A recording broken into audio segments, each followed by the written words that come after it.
The ultimatum that made humans giggle. They came with warships the size of cities demanding absolute surrender within 72 hours. They expected fear, panic, maybe desperate negotiations. Instead, humanity did something that had never happened in 50,000 years of galactic conquest. They laughed so hard they nearly choked on their coffee. Captain Elena Vasquez was enjoying her third cup of terrible space station coffee when the universe decided to get interesting. The communications array on Terra Station Prime suddenly lit up like a Christmas tree, every frequency screaming with incoming priority signals. Elena set down her mug and watched her communications officer, Lieutenant Jamie Park, frantically work his console. "Captain, we're receiving a transmission on all emergency channels," Jamie called out, his young face pale with confusion. "It's coming from outside the solar system, but the signal strength suggests something massive." Elena pushed herself away from the observation deck railing where she had been watching cargo ships dock. At 42, she had seen enough of space to know that unexpected messages rarely brought good news. Her weathered hand smoothed down her blue uniform as she walked toward the command center of humanity's largest space station. "Put it through the main speakers," she ordered, settling into her command chair. The bridge crew of Terra Station Prime gathered around, their daily routines forgotten. These were experienced spacers who had dealt with asteroid miners, corporate disputes, and the occasional pirate raid. None of them were prepared for what came next. The voice that filled the command center was cold, mechanical, and utterly alien. It spoke perfect English, but with the emotionless precision of a computer reading a grocery list. "Attention, primitive species of the third planet. I am Admiral Thex 9 of the Krillian Hegemony, Supreme Commander of the 47th Conquest Fleet. Your species has been selected for integration into the hegemony." Elena felt her eyebrows climb toward her hairline. She glanced at her crew, seeing the same mixture of surprise and confusion on their faces. Lieutenant Park was recording everything, his hands moving automatically across his console while his mouth hung slightly open. The alien voice continued with the same chilling calm. "By the authority granted to me by High Inquisitor Vex Prime, I hereby deliver the standard ultimatum. You have exactly 72 Earth hours to surrender all military assets, disarm your population, and prepare for peaceful integration. Failure to comply will result in the implementation of Standard Conquest Protocol 7. Elena's tactical officer, Commander Zara Singh, leaned forward in her chair. Zara was a small woman with sharp eyes and an even sharper mind. She had graduated, top of her class from the Mars Military Academy, and could calculate battle odds faster than most computers. Right now, she looked like someone had just told her that gravity had been canceled. "Standard Conquest Protocol 7? Zara whispered. "They have numbered protocols for conquering planets?" The transmission was not finished. Admiral Thex 9's voice droned on with bureaucratic precision. "To demonstrate the futility of resistance, observe the capabilities of the hegemony." The main screen flickered to life, showing what appeared to be a moon-sized space station bristling with weapons. It fired a single beam at a nearby asteroid which simply ceased to exist. No explosion, no debris field. One moment there was rock, the next there was empty space. "This concludes the demonstration," the alien continued. "Prepare for integration. Resistance is mathematically impossible." "Admiral Thex 9 ending transmission." The command center fell silent. Elena could hear the hum of air recyclers and the distant clatter of loading equipment from the docking bays. Her crew stared at the blank screen where the alien warship had been displayed. Then, from somewhere near the back of the command center, someone started to chuckle. It was Dr. Marcus Chen, the station's xenobiologist. Marcus was a quiet man who spent most of his time studying tissue samples and arguing with his laboratory computers. He was not known for outbursts of any kind, but now he was covering his mouth with both hands, his shoulders shaking with barely contained laughter. "Marcus," Elena said carefully, "did you just hear the same message we did?" Dr. Chen nodded, his eyes watering. "Standard Conquest Protocol 7, he gasped between chuckles. "They have a standard protocol, like it's a software installation." Lieutenant Park looked up from his console. "Sir, I'm reading over the message transcript. They called us primitive species of the third planet. They don't even know our name. That did it. Elena felt her own lips twitch. Here were aliens threatening to conquer Earth, and they had not even bothered to learn what humans called themselves. It was like receiving a threatening letter addressed to current occupant. Commander Singh was studying her tactical displays, her expression growing more amused by the minute. "Captain, look at their formation." She transferred her analysis to the main screen. 12 massive dreadnoughts arranged in a perfect geometric pattern. Every ship exactly the same distance apart. Every weapon pointed in the same direction. Elena studied the display. As a veteran of 3 corporate mining wars and the Jupiter Rebellion, she recognized military formations. This one looked like something from a textbook. "It's very neat," she said slowly. "It's very stupid," Zara replied bluntly. "No variation, no flexibility, no adaptation to local conditions. It's like they conquered every world using the exact same plan." Dr. Chen had finally gotten his laughter under control. "Captain, may I access the xenobiology database? I want to check something." Elena nodded and Marcus hurried to his station. His fingers flew across the interface as he pulled up files on known alien species. What he found made him start laughing again, harder this time. "The Krillians," he announced to the room. "Semi-insectoid species from the Rigel sector, listen to this." He began reading from the database entry. "Highly organized social structure based on mathematical principles. Individual creativity actively discouraged. All decisions made by collective analysis and predetermined protocols."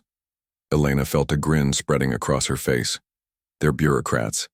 Space bureaucrats with big guns."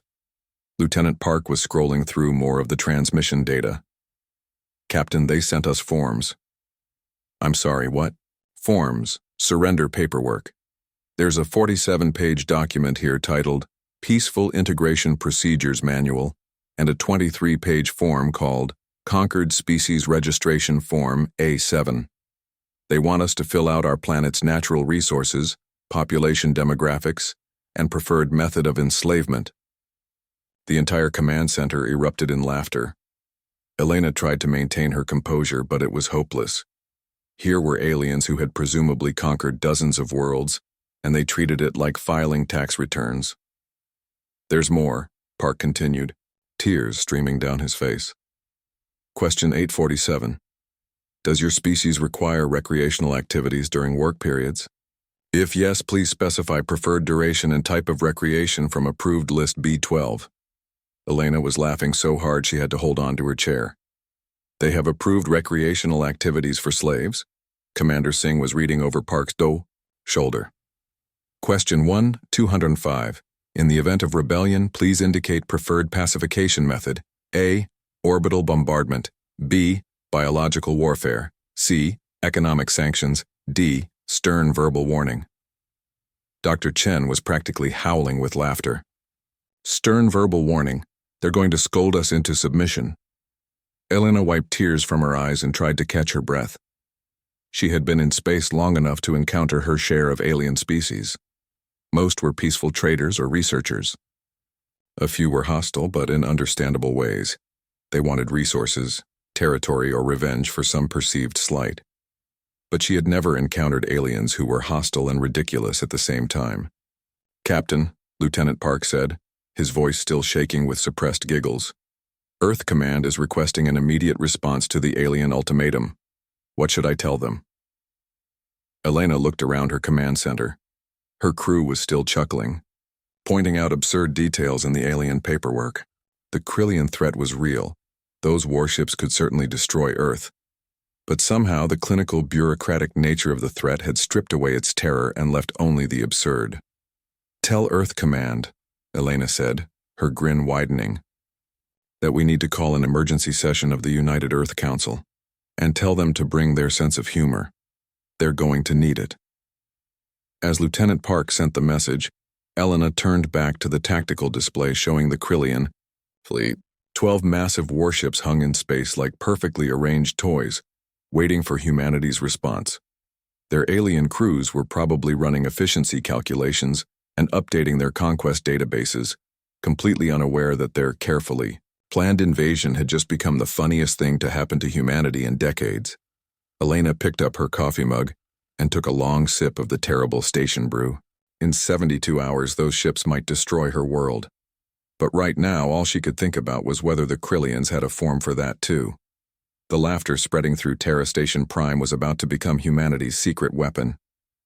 6 hours after Admiral Thex-9's ultimatum, the emergency session of the United Earth Council convened in Geneva.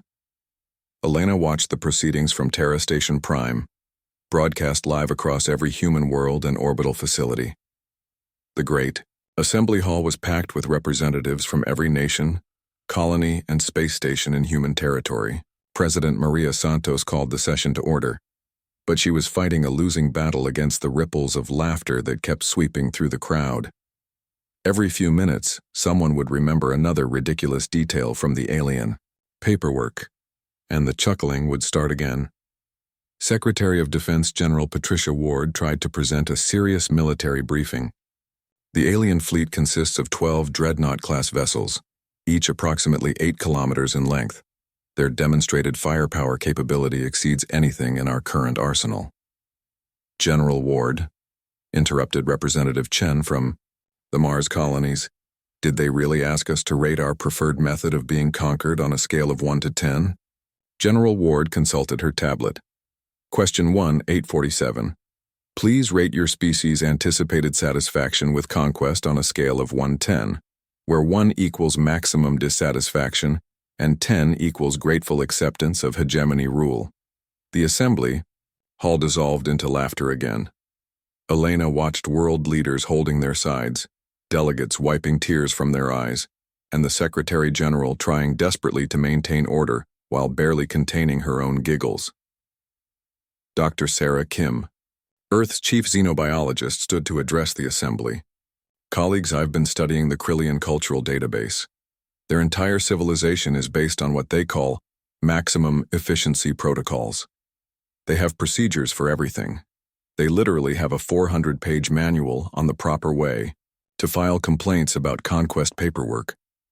Representative Jackson from the African Federation raised his hand. Dr. Kim, is it true they sent us a customer satisfaction survey about our own invasion? Dr. Kim nodded, consulting her notes. Form C-19, Post-Conquest Feedback Evaluation. They want to know if we found their ultimatum delivery professionally presented and whether we would recommend Krillian conquest services to other primitive species. Elena had to pause the broadcast feed because she was laughing too hard to see the screen. When she finally regained her composure, President Santos was attempting to restore order to the chaos.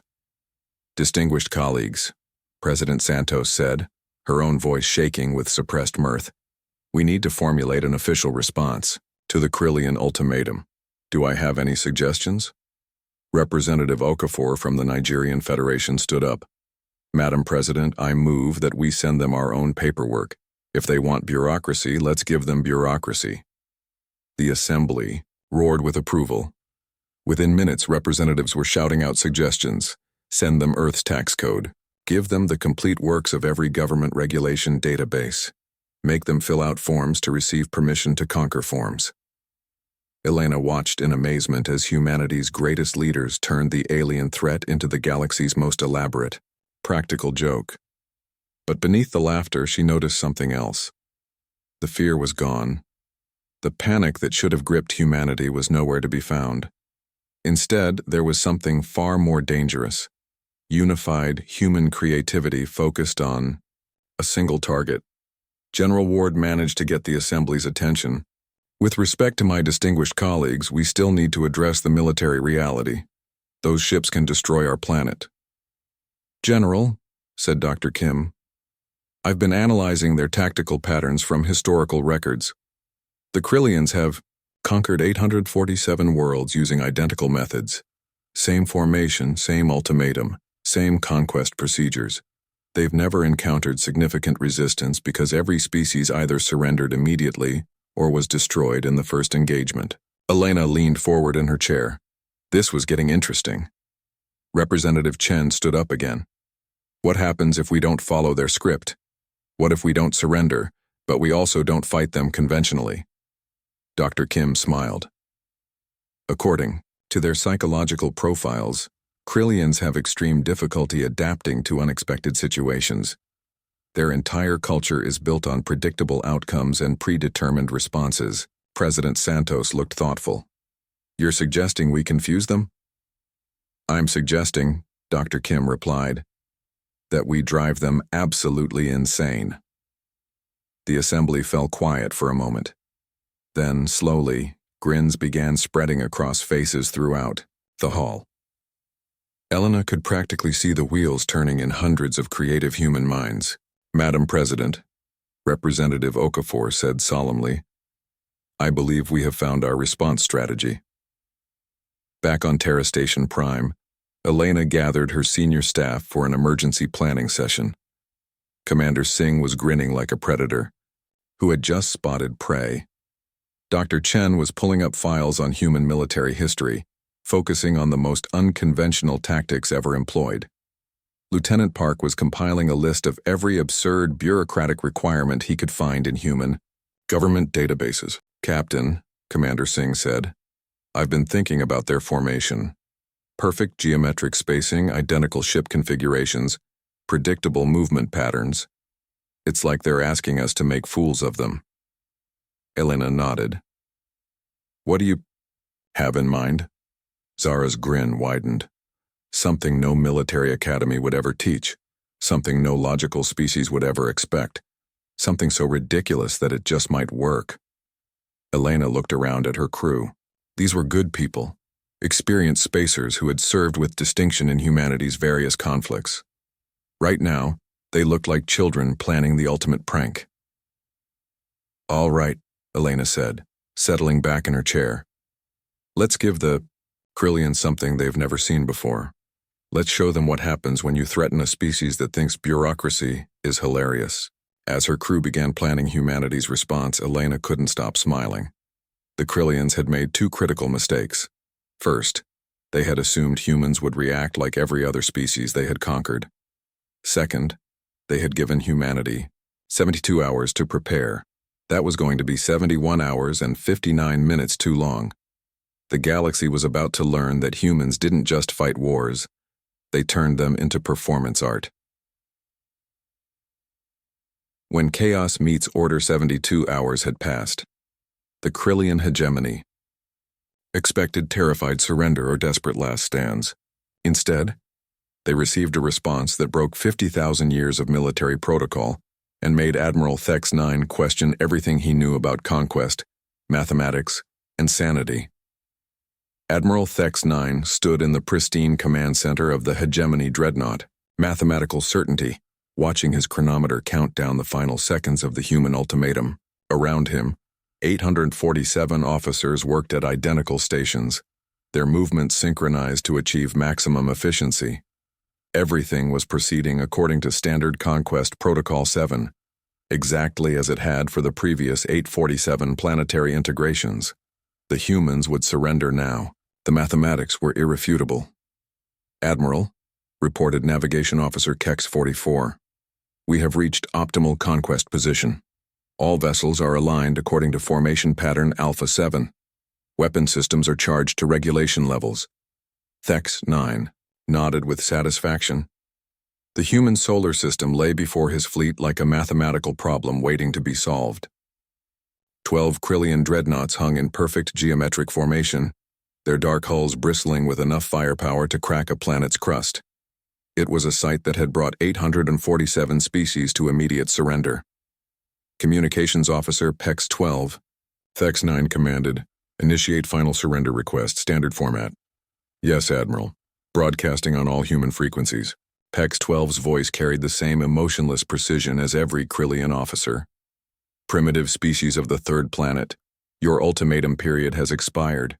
Transmit your surrender documents immediately, or face implementation of standard conquest. Protocol 7. Thex 9 waited. In exactly 4.7 minutes, the human leadership would broadcast their surrender, followed by the standard ceremony of submission. Then his fleet would establish orbital dominance while ground forces processed the population. For integration, everything would proceed according to the manual. Instead, after exactly 4.7 minutes, something unprecedented happened. Music began playing over the communication channels. Not just any music, but what sounded like a carnival melody played on instruments Thex-9 had never heard before. Accordion, tuba, and kazoo combined in a chaotic symphony that made several Krillian officers clutch their hearing organs in confusion. "Admiral," Pex-12 reported, his voice showing the first signs of uncertainty Thex-9 had heard from a communications officer in 3 centuries. "The humans are broadcasting what appears to be entertainment sounds." Before Thex-9 could respond, a human voice cut through the music. It was Captain Elena Vasquez, broadcasting from Terra Station Prime, and she was clearly trying not to laugh. "Attention Krillian Conquest Fleet, this is Captain Elena Vasquez of the United Earth Defense Force. We have reviewed your surrender paperwork and found several problems." Thex-9 felt his compound eyes narrow. Problems? The Krillian surrender. Documentation was mathematically perfect, refined over millennia of conquest. Captain Vasquez continued, her voice now openly amused. "First, you failed to fill out Form 27B, Application for Permission to Threaten Earth. This form requires a $50 processing fee and 3 letters of recommendation from previously conquered species." Several Krillian officers turned to stare at their admiral. Form 27B? There was no Form 27B in Conquest Protocol. "Second," the human continued, "your ultimatum lacks proper notarization. All threats of planetary destruction must be witnessed by a certified galactic notary and stamped with official intimidation approval." Thex-9's perfectly ordered mind began to experience something it had never encountered before. Confusion. "Communications officer, what is she talking about?" "Unknown, Admiral. There are no galactic notary requirements in any conquest protocol." Captain Vasquez was still broadcasting. "Third, and most importantly, you failed to schedule your invasion appointment. Earth's planetary destruction calendar is completely booked until next Thursday. The earliest we can accommodate your conquest is 2:30 p.m., right after the Centauri Mining Guild's scheduled asteroid bombardment." Thex-9 looked around his command center.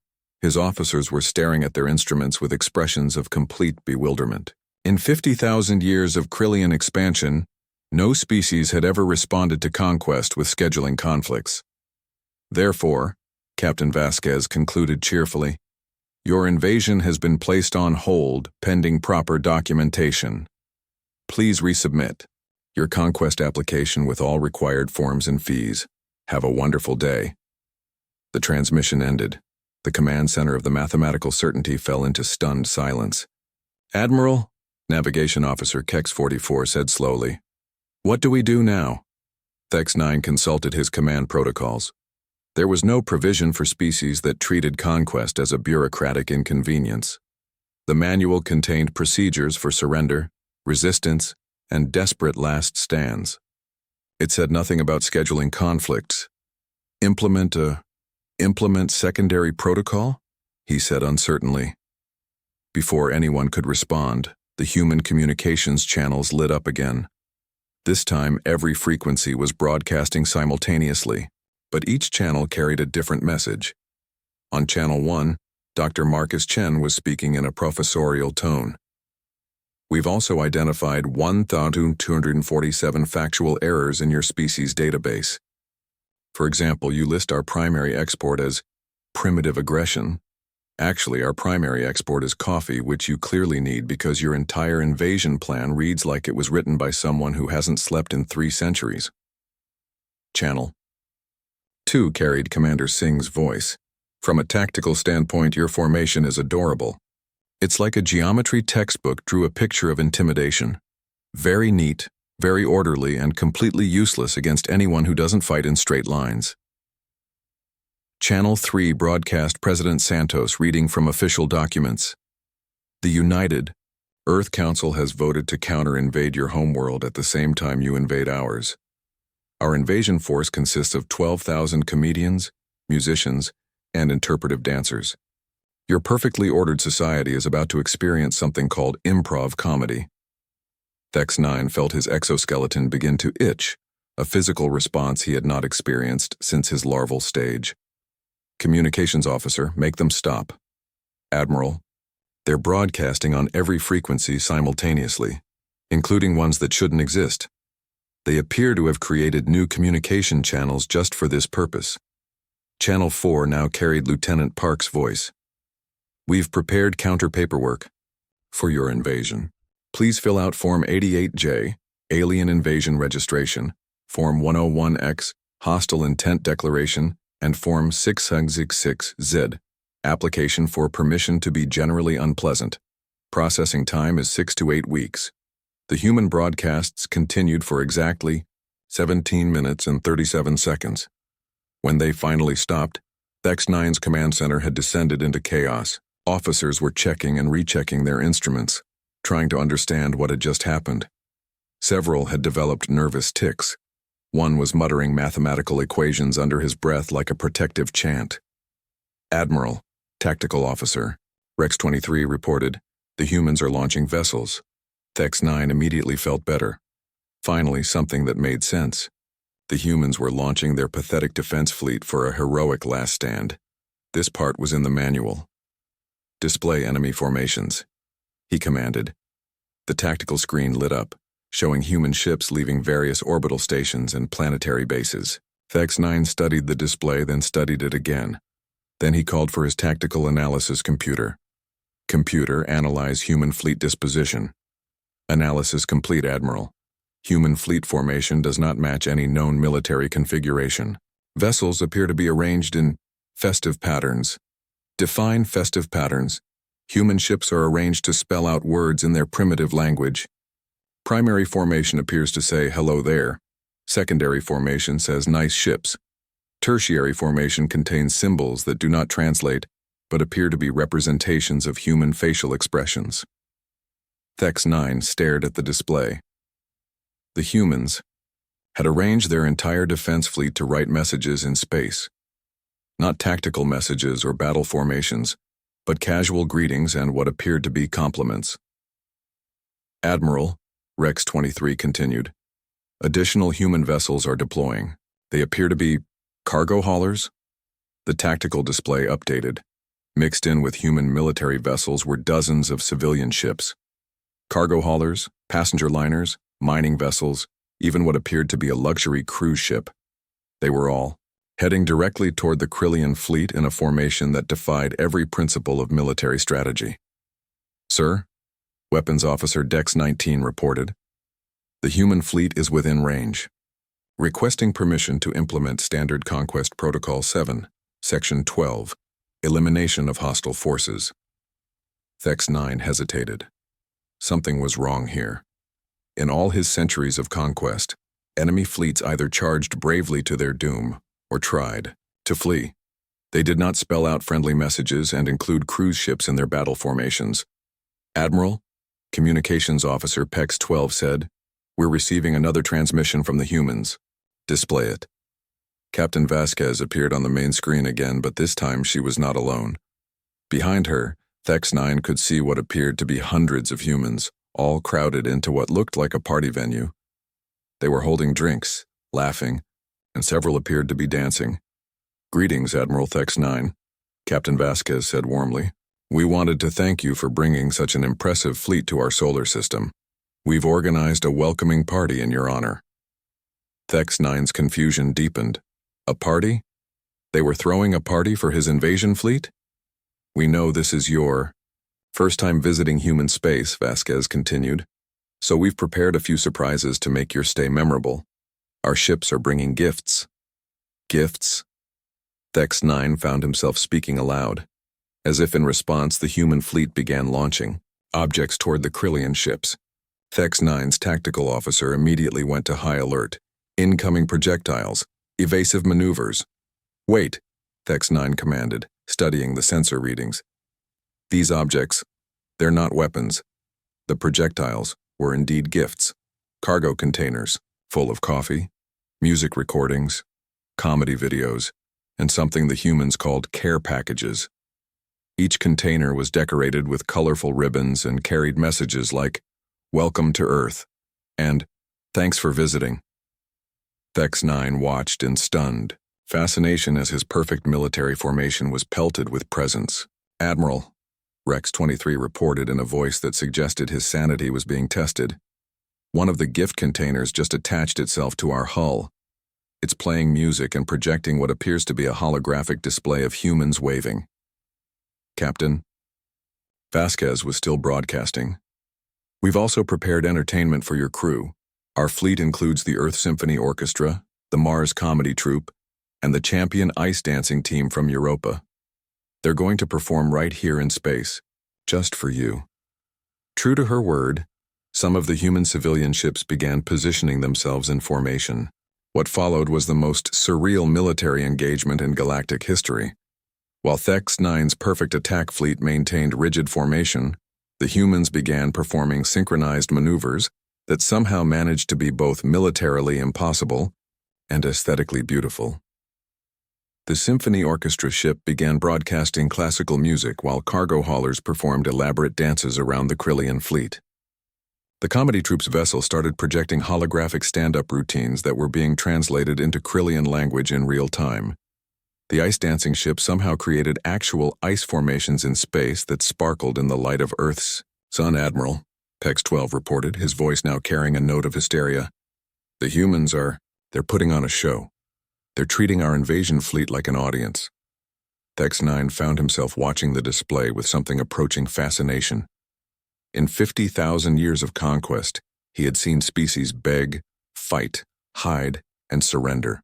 He had never seen a species throw a party for their would-be conquerors, while simultaneously mocking their military doctrine. "Sir," Weapons Officer Dex-19 said uncertainly, Should we still implement conquest protocols?" Thex-9 looked around his command center.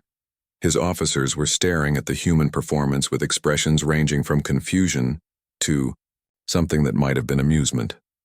For the first time in his military career, he was not sure what the manual said to do next. On the main screen, Captain Vasquez raised a glass of something that might have been champagne. "To the Krillian hegemony," she announced, "may you learn to appreciate the chaos." As if on cue, every human ship in the solar system began broadcasting laughter. Not just Captain Vasquez's crew, but millions of humans across dozens of worlds and stations. The sound of an entire species laughing together filled the void of space and echoed through the halls of the mathematical certainty. For Admiral Thex-9, listening to the sound of coordinated human laughter while watching cargo ships perform ballet around his invasion fleet, something unprecedented happened. Deep in his perfectly ordered, mathematically precise mind, a single rebellious thought formed. This is actually kind of wonderful. And for the first time in his 400-year military career, Admiral Thex-9 began to laugh. The sound spread through his command center like a virus. One by one, Krillian officers began experiencing the alien emotion of amusement. Soon the entire bridge crew of the mathematical certainty was laughing along with the humans, their perfect military discipline dissolving into something far more valuable: joy. When High Inquisitor Vex Prime received Admiral Thex-9's official report 3 days later, it was the shortest conquest document in Krillian history. Mission parameters exceeded. Conquest unnecessary. Request permission to stay. For the rest of the party, the 2,000-year age of fear was over. The age of laughter had begun.